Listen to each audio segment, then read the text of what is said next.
윤석열 대통령이 내일 세계경제포럼에서 특별연설에 나섭니다. 교황청도 관심을 갖고 있는 세계경제포럼에 대해 살펴봤습니다.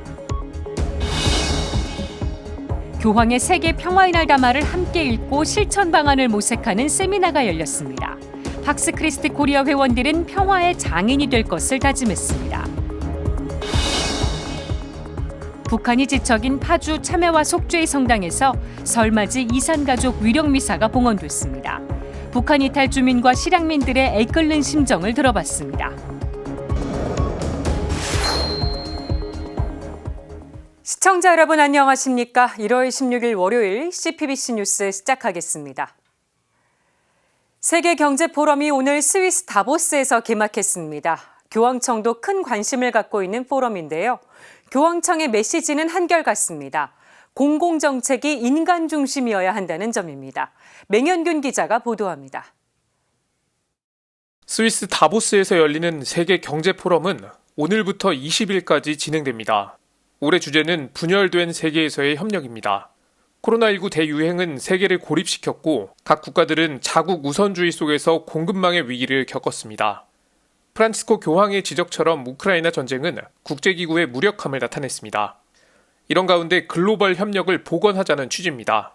세계 각국의 정상급 인사와 글로벌 기업의 경영자들을 비롯해 정재계와 학계 인사 2,700여 명이 참석해 글로벌 협력을 모색하게 됩니다.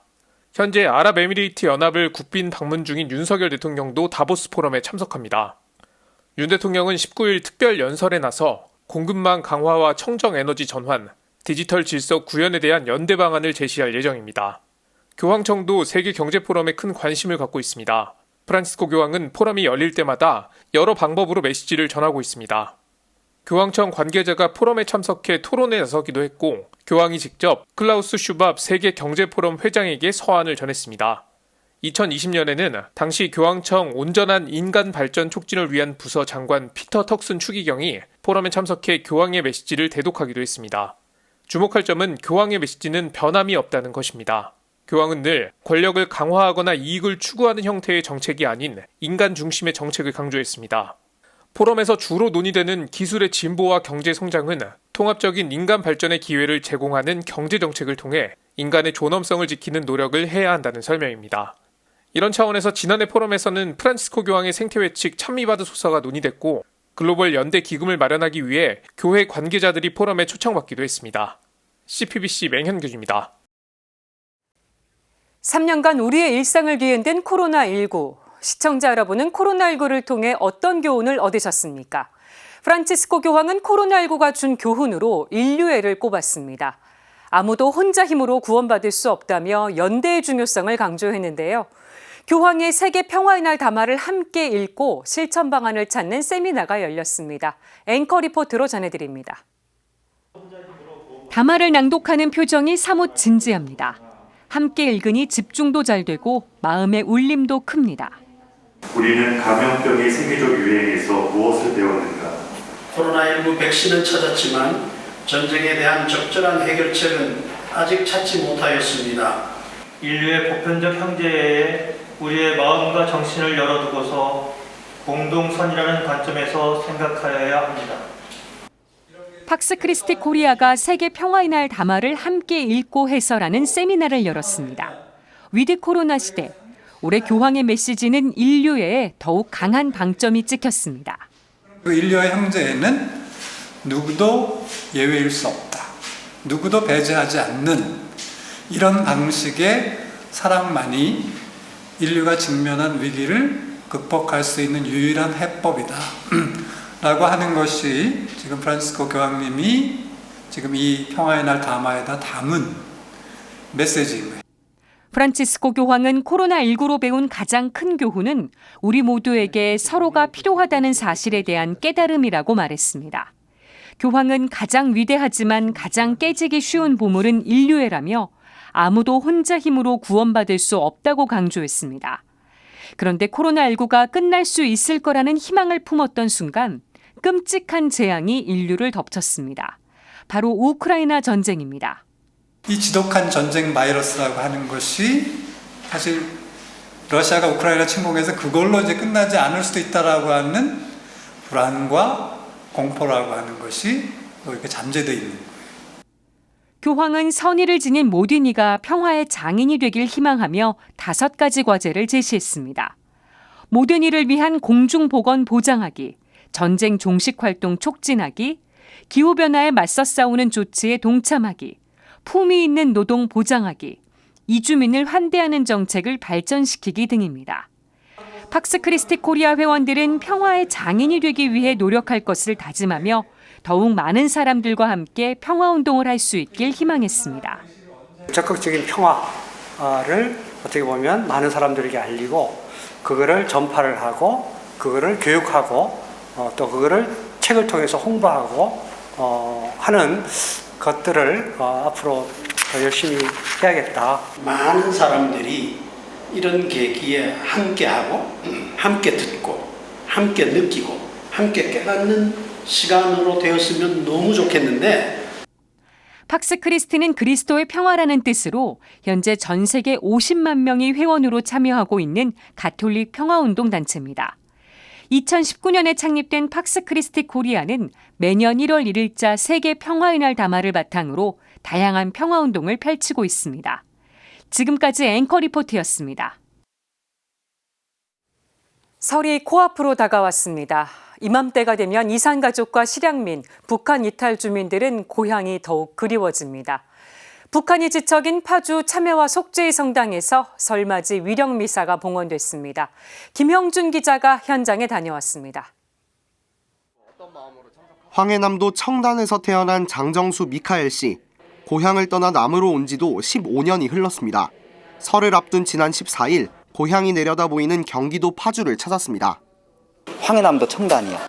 네, 여기서 차 타고 가면 1시간. 집 떠난 지 한 15년 되다 나니까 더 그리움도 많았는데 여기 와서 이렇게 북한 땅이, 고향 땅이 바라보시는 거여가지고 이렇게 설 맞으면서 북에 계시는 부모 형제를 위해서 기도드리고. 의정부교구 민족화해위원회는 이날 파주 참회와 속죄의 성당에서 설맞이 이산가족 위령미사를 봉헌했습니다. 장 씨와 같이 가족과 함께 명절을 보내지 못하는 북한 이탈 주민들과 실향민들이 한자리에 모였습니다. 참석자들은 미사에 앞서 이산가족들과 이 땅의 통일을 위해 묵주기도를 바치기도 했습니다. 미사는 평양 출신으로 이산가족 당사자이기도 한 의정부교구장 이기헌 주교가 주례했습니다. 강론을 맡은 의정부교구 민족화해위원장 강주석 신부는 소식도 듣지 못한 채 세상을 떠난 이들을 위해 기도를 청했습니다. 이산 가족들이 기억하는 영혼들, 사랑하는 가족들을 만나지 못하고 소식도 모른 채 이산 가족으로 세상을 떠난 영혼들이 천국 본향에서 영원한 안식을 누릴 수 있도록 기도합시다. 강 신부는 남북한 사이의 차이가 점점 커지고 있지만 신앙인으로서 일치의 희망을 잃어선 안 된다고 강조했습니다.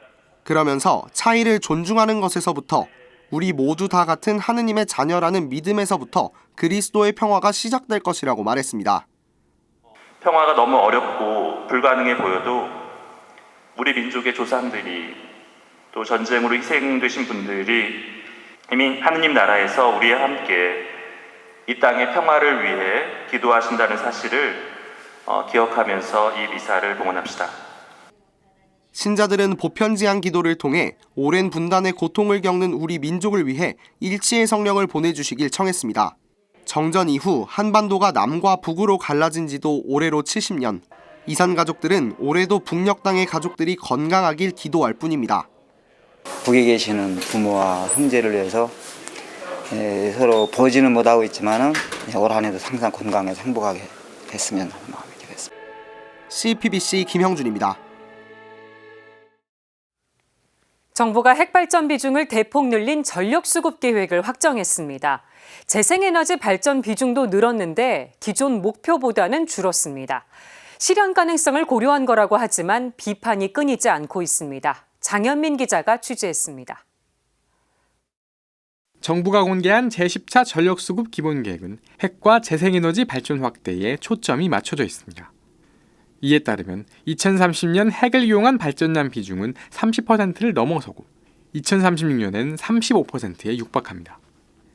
또 재생에너지 발전량 비중은 2030년 21.6%, 2036년 30.6%까지 끌어올린다는 계획입니다. 석탄과 LNG 발전 비중은 2036년까지 각각 14.4%와 9.3%로 줄어듭니다. 산업통상자원부는 이에 대해 국토환경, 전력수요 수준 등을 고려해 에너지 안보를 강화하는 합리적인 전원 믹스를 구성한 것이라고 설명했습니다. 하지만 확정된 에너지 계획을 두고 비판이 이어지고 있습니다. 특히 재생에너지 확대 속도가 느려진 점을 지적하는 목소리가 높습니다. 앞서 문재인 정부는 2030년까지 재생에너지 발전량 목표치를 30.2%로 설정한 바 있습니다. 산자부는 이에 대해 기존 목표량은 실현 가능성이 낮은 과다한 수치라며 이는 전력 공급 안정성을 저해하고 에너지 안보를 취약하게 할 것이라고 설명했습니다. 하지만 재생에너지 비중을 낮춘 정부의 결정은 국제사회의 움직임과 동떨어진 행보라는 비판이 나옵니다. 그린피스는 이번 계획은 기후위기 대응 포기 계획이라며 목표 하향 조정에 따라 재생에너지 비중은 2036년에도 현재의 OECD 평균에 미치지 못한다고 우려했습니다. 그러면서 기후위기 대응은 물론 산업 경쟁력 유지도 실패할 것이라고 덧붙였습니다.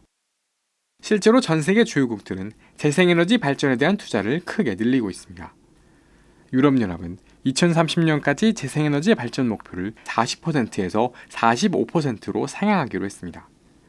새로운 주거용 건물은 태양광 패널 설치를 의무화할 계획도 내놨습니다. 미국 역시 인플레이션 감축법을 통해 늘어난 재원의 대부분을 재생에너지에 투자해 에너지 안보와 기후위기에 대응해 나가기로 했습니다. 기후위기 대응은 인권적 문제이고 인권적 대응을 위해선 에너지 정책 수정이 필요하다는 시각도 있습니다. 앞서 국가인권위원회는 정부에 기후위기는 인권의 최대 위협 요소라며 기후위기 관련 정책과 제도 전반에 인권 기반 접근 방식이 적용될 수 있도록 해야 한다는 권고를 내놨습니다. 이를 바탕으로 재생에너지 비중을 더욱 늘리고 핵발전을 줄여나가야 한다는 목소리가 힘을 받고 있습니다. 기후위기 비상행동 등 시민단체들은 노후 핵발전소 수명 연장과 신규 핵발전소 건설 등 핵발전 확대 정책이 탄력을 받으면서 미래 세대의 안전과 생명을 위협할 것이라고 우려했습니다. 이어 수명 연장과 신규 건설은 결국 감당할 수 없는 책임을 미래에 떠넘기는 것이라며 관련 계획은 마땅히 철회되어야 한다고 비판했습니다. CPBC 장현민입니다.